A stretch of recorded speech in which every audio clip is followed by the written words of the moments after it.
Halo guys, balik lagi bareng aku Arisa. Apa kabar semua hari ini? Semoga selalu sehat ya. Yang terpenting jaga selalu kesehatannya teman-teman. Apalagi sekarang kan cuaca ekstrim ya. Kalau di Kalimantan tuh aduh, yang siangnya panas, malamnya tiba-tiba dingin sekali. Ya, jadi ya harus jaga kesehatan ya teman-teman. Nah, video kali ini ada yang lebih menarik nih teman-teman. Kayaknya kita langsung gas aja deh ke videonya. Orang yang sakit hatinya dalam itu karena memang merasa soulmate. Jadi karena dulunya soulmate, dikecewakan, ya sakit hatinya jauh lebih dalam dibanding orang yang nggak soulmate. Karena Jokowi itu selalu cari panggung, ya. Jadi dia selalu mengeluarkan kata-kata yang biar. Dan kalau disampaikan Pak Jokowi cari panggung, nggak kebalik itu. Pak Jokowi itu wali kota Solo 2 periode, gubernur 1 periode, presiden 2 pakai periode, masuk masih mau cari panggung. Justru nyari panggung itu ya Roy Suryo dan kawan-kawan. Mungkin sudah bagian dari hidupnya kan gitu. Jadi harus cari panggung terus. Mulai dari misalkan ini pada saat Pak Jokowi mengumpulkan skripsi ini ke fakultas, kemudian bebas pinjaman, bahkan nilai-nilainya semua ada tertera di sini lengkap ya. Dan perlu saya sampaikan bahwa ini bukan baru ya, ini betul-betul dokumen sudah lama, ya, sudah kelihatan kuning begitu di perpustakaan. Tapi untuk sementara kita yang kita tampilkan di perpustakaan adalah salinannya. Sedangkan untuk yang asli kita simpan pada tempat khusus begitu. Pak, saya ada satu pertanyaan. Biasanya kalau skripsi itu ada mencantumkan jurusan Pak, sekaligus selain fakultas. Ya. Nah, itu juga yang ramai juga di media sosial kan Pak. Ya. Ada penjelasannya nggak Pak? Baik. Karena memang hanya proses hukum lah, peradilan lah yang menentukan. Itu satu. Yang kedua, Roy Suryo itu tidak punya dasar yang kuat ketika melakukan penelitian, itu kedua. Ketiga, dasar yang kuat seperti apa maksudnya? Orang bukan ijazah aslinya Pak Jokowi yang diteliti kan gitu loh. Bagaimana itu mau dianggap dasar yang kuat? Nggak apa-apa, kita hormati setiap pendapat. Dong, itu asumsi saya. Ketiga, selalu berusaha mendiskreditkan orang, merendahkan orang. Padahal satu republik tahu bagaimana Roy Suryo ketika menjadi Menpora, dia bawa panci dan lain-lain. Nggak usah jauh. Enggak, maksud saya semua publik tahu kan gitu loh. Tidak bisa nyanyi lagu Indonesia Raya ketika menjadi Menpora, berebut kursi dalam pesawat. Jadi maksud saya sebenarnya publik juga tahu kalau Roy Suryo itu kelasnya seperti apa gitu loh. Dan nggak ngerti apa-apa, lihat aja wajahnya udah jelas nggak ngerti apa-apa, jelas lah. Jangan suka merendahkan orang karena publik pun tahu kalau Roy Suryo itu rendah kan gitu loh. Roy Suryo itu dipandang rendah juga sama publik. Sekarang kalau ternyata hasilnya tidak sesuai dengan yang Anda harapkan, apa yang akan dilakukan? Langkahnya apa? Kita akan terima apapun hasil yang diputuskan dalam proses peradilan oleh institusi negara. Karena sebagai warga negara yang baik kita harus percaya itu. Oke. Meski kemudian dinyatakan itu palsu. Iya, gitu loh. Silakan gitu loh. Ya udah. Gitu loh. Jadi apapun pasti itu. Nah, jawab besar kita kan gitu loh. Karena kita tidak mau lagi melakukan debatable yang nggak guna kayak gini nih. Ini debatable nggak guna. Berhenti di situ ya. Berhenti. Nah, harusnya pihak Roy Suryo dan kawan-kawan juga kalau punya akal sehat, dia harusnya juga percaya akan institusi negara yang sudah memutuskan itu nanti gitu loh. Pertanyaan saya sederhana, Mas. Ya, kalau tadi kan kesimpulannya udah jelas nih, kesimpulan. Skripsinya sudah saja ada kesimpulan. tidak ada, udah. Oh, karena ini penelitian kami lakukan dalam buku Jokowi White Paper, yang itu sudah 701 halaman. Udah jelas kausa primanya adalah Jokowi. Kemudian gambar-gambar ini kan kesimpulan dari Anda dan teman-teman kan. Kenapa tidak menunggu kesimpulan dari tim uji forensik yang independen yang Anda minta tadi, yang sudah disepakati semua persyaratannya? Uji forensik harus diikuti kesimpulan ini. Enggak kan sesuai dengan orang-orang dan kemudian metodologi yang Anda inginkan. Makanya kita lihat nanti. Kalau tim uji forensik nanti menentukan, bisa nggak yang namanya skripsi yang tidak ada lembar pengesahannya itu ternyata dikatakan itu. Loh, sekarang skripsi lagi. Enggak ijazah aja dulu. Makanya tidak mungkin ijazah itu terbit, Mas. Tanpa skripsi. Kalau tanpa skripsi. Betul. Logika sangat kecuali orang yang nggak sekolah ya. Oke, saya sederhanakan. Saya harus closing nih, Mas Roy. Kalau ini tolong di balik sekolah sebentar gantian.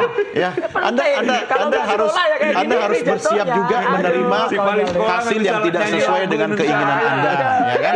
Dan kalau itu terjadi, langkah apa yang akan dilakukan? Sebentar toh gantian. Ini bisanya ngomongnya itu nih termohon. Ya udah, Mas Roy jawab. Seandainya ya tidak sesuai dengan keinginan, langkah apa yang akan ditempuh berikutnya?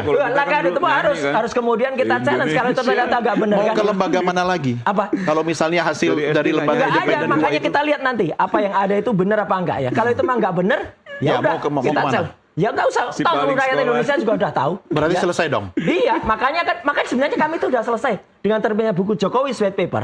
Itu sudah kesimpulannya udah jelas. Makanya sebentar lagi bukannya Jokowi, ini ada anaknya yang sekolahnya aja nggak jelas itu juga itu kita target buka. berikutnya. Oh, bukan target, memang sudah ada penelitian dan sebentar lagi terbit buku. Kayaknya ada program kerjanya ya, abis bapaknya, ada program anaknya. kerja. Karena jangan sampai Indonesia itu ya kemudian ditipu selama 10 tahun seperti kemarin dan ditipu lagi tuh ke depan apa? Oke. Makanya sudah dicanangkan nanti akan ada 2019. Baik, Kan Bapak-bapak, banget. saya harus akhiri karena ini bukan persidangan ya, ini Iya, diskusi. iya. Biarkan penonton yang kemudian akan menilai mana yang seperti logis apa. dan enggak. bawa panci dan lain-lain. Enggak, maksud saya, semua publik tahu kan gitu loh. Tidak bisa nyanyi lagu Indonesia orang, merendahkan orang. Padahal satu republik tahu bagaimana Roy Suryo ketika menjadi Menpora. Dia bawa panci dan lain-lain. Kayak gitu. Enggak, maksud saya, semua publik tahu kan gitu loh.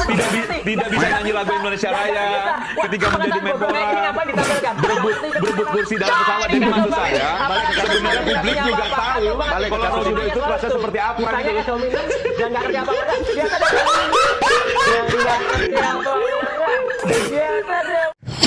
Pertanyaan saya, siapa yang kuat secara mentally, physically, spiritually, spiritually,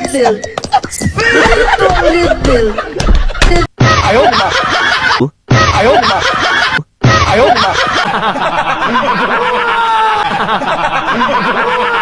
Ijazah tersebut diberikan arahan oleh penyidik Polda Metro Jaya tidak boleh diraba, tidak boleh dipegang, tidak boleh disentuh.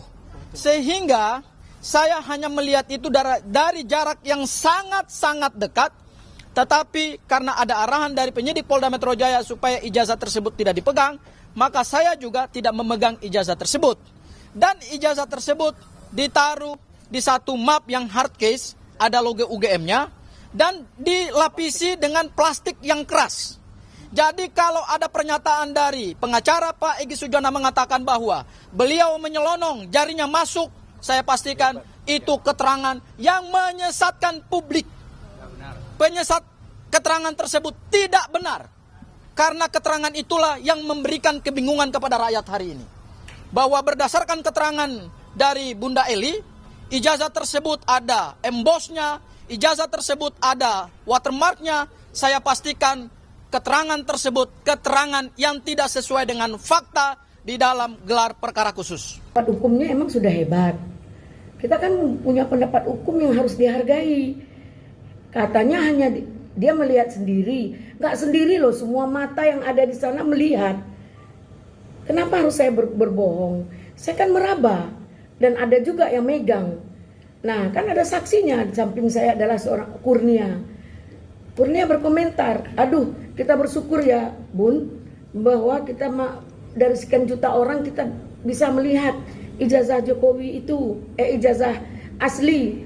Nah, saya berpendapat dan menyampaikan statement saya. Kalau orang cerdas, kalau dia memahami dari bahasa saya, dia tidak akan menuding saya kayak Roy Suryo. Dia pintar dalam ahlinya. Saya nggak pernah nuding Roy Suryo tentang keahliannya. Dan saya yakin Pak Roy Suryo nggak mungkin menuding saya. Mungkin itu siapa namanya, Gufron. Ya, kalau Pak Gufron itu nuding saya, dia nggak punya alasan. Kita punya pendapat, mata kita sama-sama melihat. Saya bahkan yang terakhir datang melihat. Saya dorong Pak Alkatiri, saya geser tangan Pak Alkatiri. Saya mau lihat juga. Karena semua udah berdiri, tadinya kan dilarang, hanya berdua. Semua udah pada berdiri, saya ikut berdiri juga. Tentu saya kepo juga seperti apa. Saya lihat berdiri, saya coba raba. Untuk apa saya berbohong? Ya, ingat ya, dari semua yang berkomentar sekarang, yang menggonggong sekarang itu ya, kami duluan yang menggugat. Kalian baru hari ini baru menggonggong tanpa dasar. Jangan sembarang gonggongan. Ya, saya berstatement sesuai dengan kapasitas saya. Saya melihat ijazah itu asli dari fotokopi yang beredar oleh Sandi. Pahami itu. Ada watermark, ada. Ayo kita buka nanti. Jangan kita yang berseteru. Rocky Gerung katanya siap menjadi ahli pada tim Roy Suryo CS. Ada potensi kriminalisasi pada Roy Suryo CS katanya. Jadi mungkin mereka menyebutnya ini sebagai pahlawan kali ya. Tapi kita nggak tahu, nanti setelah ini misalnya nggak berhasil, Rocky Gerung nggak berhasil juga menyelamatkan mereka, pada akhirnya mereka kemana gitu. Mereka mendatangkan ahlinya siapa lagi gitu. Sedangkan mereka sudah melakukan manuver yang luar biasa dengan menggait Rocky Gerung, yang dimana mungkin mereka menilai Rocky Gerung ini adalah sebagai seorang yang kompeten untuk hal ini gitu. Apalagi kita lihat track recordnya selama ini, Rocky Gerung memang sudah berseberangan keras dengan pemerintahan Presiden Jokowi atau Presiden Jokowi. Nah, kita lihat aja kalau misalnya nanti nggak berhasil, mereka kemana lagi gitu loh. Adapun terhadap penetapan tersangka yang sudah kami lakukan, apabila para tersangka atau kuasa hukum keberatan, maka dipersilahkan untuk melakukan pengujian melalui mekanisme pra-peradilan sebagaimana yang sudah diatur dalam KUHP. Bahwa kami melaksanakan proses penyidikan ini berdasarkan peristiwa hukum dan fakta hukum yang kami peroleh di dalam proses penyidikan. Kemudian kami juga sampaikan, kami jelaskan sehubungan dengan bahwa apa yang diklaimkan oleh para tersangka itu adalah sebuah produk akademik. Kami jelaskan bahwa dalam sebuah produk akademik tentunya harus memenuhi syarat-syarat etika, baik itu etika pembuatannya maupun etika publikasinya. Jadi para tersangka memohon kepada kami untuk menunjukkan ijazah yang dilakukan penyitaan oleh penyidik. Penyidik sudah menyampaikan dan menunjukkan kepada para tersangka dan forum yang ada di dalam kegiatan gelar perkara khusus tersebut, di mana pelaksanaannya ijazah tersebut sama-sama dibuka dari dari dokumen yang sudah dilakukan penyitaan oleh penyidik tersebut. Dan ijazah tersebut adalah ijazah yang kami sita dari pelapor. Kami sudah konfirmasi juga bahwa terhadap ijazah tersebut adalah yang diterbitkan oleh Fakultas Kehutanan UGM. Itu sebagaimana keterangan yang kami peroleh dari hasil penyidikan. Boleh nggak saya ngomong? Nggak boleh, kalau nerangin UGM nggak boleh. 1993 Profesor Adnan baru berubah menjadi bulat. Anda sebelumnya UGM itu Anda orang UGM nggak? Ntar. Saya tadi nggak ngomong loh. Nggak apa-apa, nggak harus tetap nggak ngomong, nggak masalah. Hak legalnya dia selaku UGM apa nerangin ini? Boleh nggak saya ngomong? Nggak boleh, kalau nerangin UGM nggak boleh.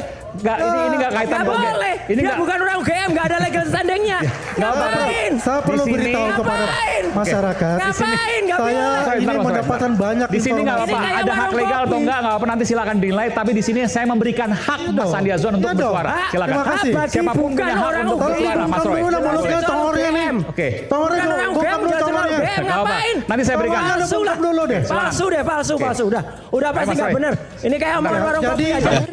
Ya udah, itu pembohongan. Itu pembohongan masuk yang ada nanti pemaksulan. Yang ada yang nanti tadi tanya mana buktinya ada tapi ini data. Ini aja. Data. Ini aja. Iya. Banyak. Nanti nggak apa-apa tadi saya nggak banyak. Loh. Ini udah diuji data semua. dari Anda mana? Ini kan udah diuji di KPU. Nah, datanya mana? Lapis. KPU bisa tidak salah. Nah, KPU salah. Nyalain KPU lagi. KPU salah. Apalagi yang salah, Mas? Bawaslu. Nyalain KPU, nyalain MK. Bawaslu, MK. Terus apa lagi yang salah? PUD, KPU, nyalain. Memang salah. Jadi apapun yang dilakukan oleh bapak dan anak ini kebetulan di forum internasional itu sebenarnya tidak membuktikan apa-apa ya. Yang laku, yang percaya itu cuma termul. Dan itu ternyata kan ada ya riset berbasis algoritma dan ini sahih ya, maksudnya valid ya. 93% masyarakat Indonesia itu percaya bahwa ijazah ini fake. Dan tinggal 7% aja, berarti 7% itu kita identifikasi ini termul ini kan gitu. Yang masih percaya dengan segala macam seperti tampilan-tampilan pencitraan seperti itu, tinggal 7%. Hanya tinggal 7%. Tinggal 7%. Dan itu penelitian yang valid. Penelitian valid berbasis algoritmik. Tak ada intervensi manusia sama sekali. Benar-benar mesin bekerja. Latifah itu dapat ilham, bisikan dari alam gaib bahwa ijazah Pak Jokowi itu palsu. Kalau itu dijadikan alasan, itu sangat menakutkan bagi saya. Kita sudah menyimak videonya teman-teman ya. So, kalau menurut kalian teman-teman gimana tentang video yang barusan kita simak? Coba ketik-ketik di kolom komentar. Aku juga ucapin terima kasih banyak buat teman-teman yang sudah setia bersama Arissa Sebastia. Selalu ngikutin aku, kayaknya sekian dulu video dari aku. Sampai jumpa di video selanjutnya. Bye!